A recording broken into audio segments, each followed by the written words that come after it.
네, 증시인사이트에서는 오늘 배당주 얘기를 좀 나눠볼까 합니다. 이정빈 신한투자증권 연구원 모셨습니다. 어서 오십시오. 예, 안녕하십니까? 네.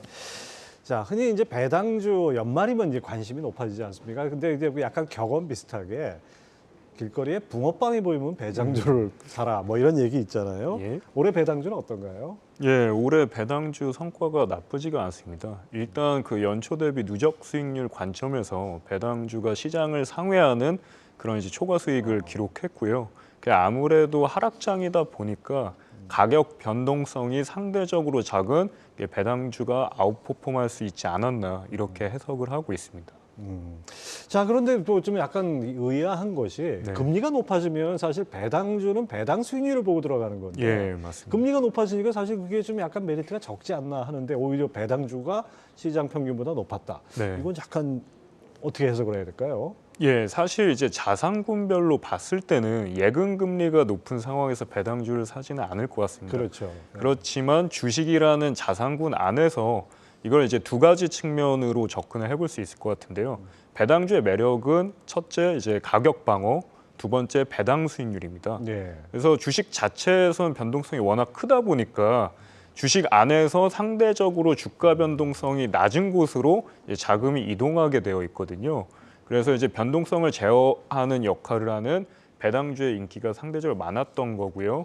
그다음에 이제 배당주 투자자 같은 경우에는 배당을 재투자했을 때 그게 네. 복리 효과 때문에 누적 기준으로 이제 굉장히 매력적이라는 믿음이 있습니다. 그래서 그 두 가지 정도가 뭐 기관 투자자나 배당주 투자자에게 있어서 매력적인 요인이 아닐까 싶습니다. 네. 약세장에서는 아무래도 기대 수익률을 낮추고 좀 방어적으로 투자한다고 봤을 때는 배당주가 상대적으로 매력이 있겠네요. 예. 자, 근데 배당주를 고를 때는 이제 금융주와 비금융주를 따로 봐야 한다 이렇게 예. 들었습니다. 이건 어떤 이유에서인가요? 예, 아무래도 금융주 안에서 또 은행에 대한 비중이 굉장히 높습니다. 그래서 이제 금융주의 비중이 코스피 시가총액 안에서 큰 부분을 차지하기 때문에 이걸 이제 제조업하고 반란해서 함께 봐야 될 것 같은데요. 금융주 같은 경우에는 거의 은행주가 대부분의 비중을 차지한다고 예. 보시면 될 것 같고요. 저기 좀 그래프 나오는 거 보니까 고배당 50 지수 내 업종이 금융주가 70%를 차지하고 있어요. 아, 예. 그리고 소재가 19%, 필수 소비재 8%. 그러니까 주로 배당주 하면 거의 금융주 비슷하게 이렇게 예, 가네요. 맞습니다. 예.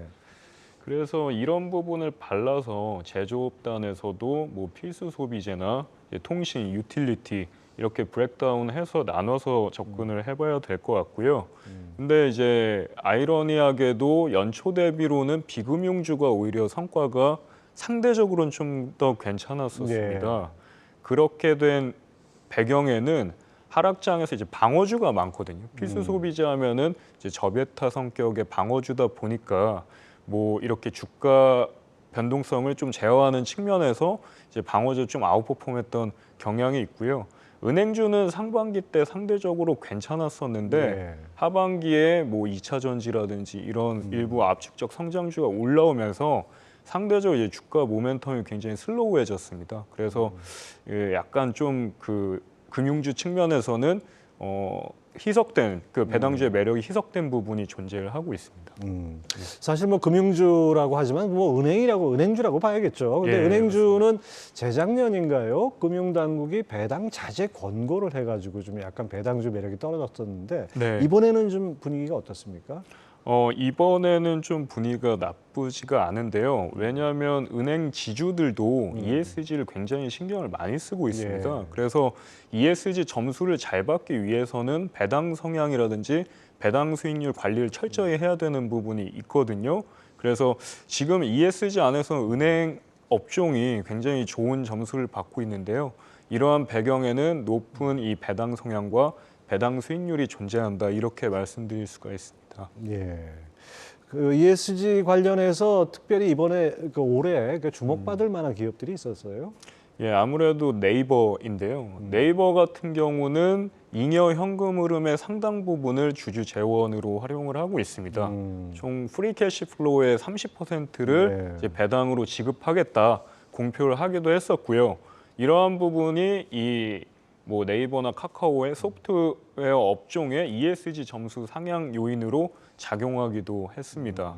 그래서 뭔가 이제 기업들도 이런 부분들을 인지를 하고 있기 때문에 ESG 점수를 올리려는 이유는 결국엔 자본 조달 비용에 있거든요. 이런 그 코스트 자체를 낮추고 대외적인 이런 공신력이나 이미지 개선 이런 부분들이 이제 작용을 하고 있기 때문에 네. 이제 배당을 많이 신경 쓰는 것 같습니다. 예. 네. 자, 은행주 딱 집어서 배당 수익률은 어느 정도로 지금 환산이 됩니까? 지금 은행주가 배당성이 굉장히 높거든요. 최근에 주가가 아무래도 빠지다 보니까 예. 시중은행 같은 경우는 6%대가 나왔었고요. 지방은행 같은 경우는 무려 9%대까지 아니 이런 장에 올라 그러니까 갔었습니다. 분모가 예. 줄어드니까 이 위가 네. 커지는 거네요. 예, 맞습니다.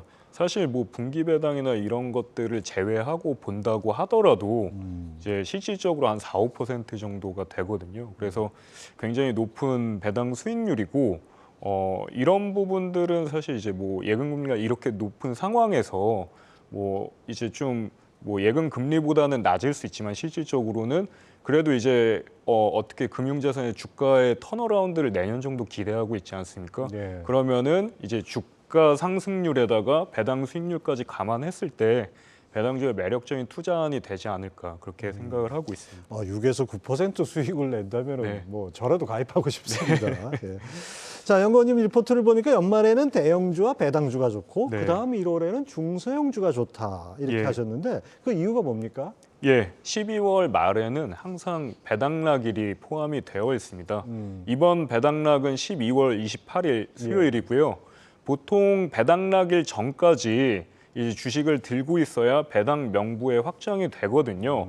근데 이제 일부 시세 차익을 노리려는 투자자들 같은 경우에는 배당락일 이전까지 이렇게 배당주를 저가 매수세가 유입이 네. 됩니다. 그래서 그런 가격 차익을 이제 계절성을 이용한 투자 전략으로 활용을 하고 있기 때문에 배당락일 전까지 배당주를 가지고 계시면 좀 편안하지 않을까 그렇게 생각을 하고 있습니다. 예, 지금 코스닥 누적 절대 네. 수익률이 나오는데요. 배당락 전후에서 저 그림 좀 잠깐 설명을 해주시죠. 예, 지금 보시면은 저희 점선 그래프가 이 평균 이 코스닥의 누적 절대 수익률입니다. 예. 어느 정도 일정 부분 우상향하는 모습이 나타나고 있는데요. 이게 배당락 때는 코스피가 더 많이 빠져요. 그리고 그 이후로 이제 코스닥으로 수급이 많이 유입되는데 이게 이제 1월 효과, 제뉴어리 이펙트를 노리고 이제 코스닥을 매수하기 때문입니다. 예.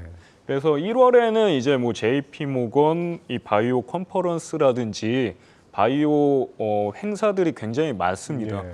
그래서 이렇게 코스피와 코스닥을 놓고 비교를 해봤을 때는 코스피보다는 코스닥의 상대 수익률이 좋았다 이렇게 말씀드릴 수 있습니다. 또 저런 것도 있지 않습니까? 대주주 요건이 이제 계속 강화돼 왔기 때문에 연말에 주식을 팔았다가 연초에 사는 예. 분들이 있죠. 예, 맞습니다. 그런 요인도 상당히 작용을 예, 하죠. 그런 세금 요인도 존재를 합니다. 예. 자, 앞서 이제 배당과 관련해서 눈여겨볼 만한 요인으로 낮은 변동성을 꼽으셨습니다. 예. 사실 고배당 실적주보다는 배당이 높으면서 변동성이 낮은 이런 종목들이 더 좋은 수익률로 이어진다는 건데 예. 어떤 업종이 그렇습니까? 예, 아무래도 첫 번째 이제 필수 소비재 업종을 예. 말씀을 드릴 수가 있을 것 같고요. 그리고 일부 이제 필수 소비재 안에 그런 뭐 담배 회사 KTNG라든지 예.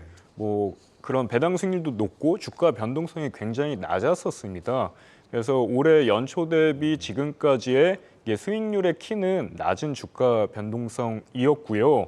아무래도 이제 필수 소비재나 은행 자체가 이렇게 통신 서비스라든지 예. 주가 변동성이 낮다 보니까 벤치마크인 코스피 대비로는 좀 아웃퍼폼하는 모습이 많이 나타났었습니다.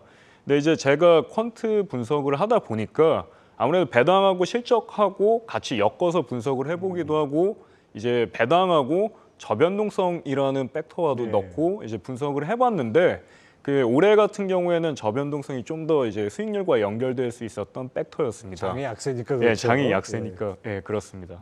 예. 자, 배당주는 이제 아무래도 매도 시점이 중요한 것 같은데요. 네. 12월도 벌써 절반 이상 지났습니다. 예, 맞습니다. 그러면 너무 늦은 거 아닌가? 지금 네. 사도 괜찮은가요? 예, 맞습니다. 근데 이제 최근에 배당주에 대한 그런 부분들이 상대적으로 묻힌 게 이게 외국인이 국내 증시 유입되면서 이런 쇼커버가 많이 일어났었습니다. 네. 그래서 낙폭 과대주 뭐 화장품이라든지 소프트웨어가 일시적으로 많이 주가가 반등했는데요.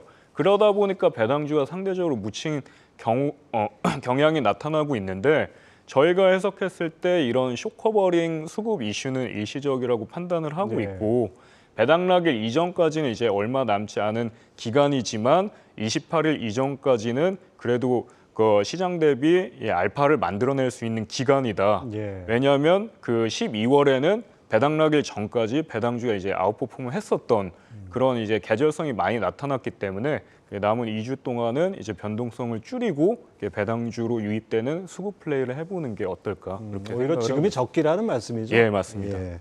자, 12월에 이제 아무래도 배당락 이후에도 계속 가져갈 종목이 있고 네. 그렇지 않은 종목이 있을 것 같은데요. 팔지 않고 계속해서 가져갈 만한 배당주를 찾는다면 어떤 부분을 눈여겨봐야 될까요? 아무래도 그 기업 자체를 봐야 된다고 생각을 합니다. 배당주라고 하면은 일단은 재무 건전성이 뛰어나고 이런 퀄리티 기업이 많은데요. 그와 더불어서 이제 실적을 함께 봐주시면은 좋을 것 같습니다. 네. 실적을 본다면은 뭐 구체적으로 좀 업종이라든지 이런 걸 좀 따져볼 수 있을까요? 예, 따져 본다라면 아까 이제 서문에 말씀드렸던 필수 소비재가 지금 이런 인플레이션 시기에 마진 방어도 잘 되고 있고요. 그다음에 주가 변동성도 상대적으로 적고 저희는 사실 내년도 2분기까지는 어느 정도 주가 변동성 장세가 이어질 것으로 예상을 하고 있기 때문에 이제 이런 업앤다운이 지속되는 상황에서 이제 변동성을 제어할 수 있는 필수 소비재가 괜찮지 않을까 그렇게 이제 판단을 하고 있습니다. 붕어빵이 계절 상품이듯이 배당주도 역시 계절 상품인 것 같습니다. 예. 배당주 눈여겨볼 만합니다. 자, 신한투자증권의 이정빈 연구원 함께했습니다. 오늘 감사합니다. 네, 감사합니다.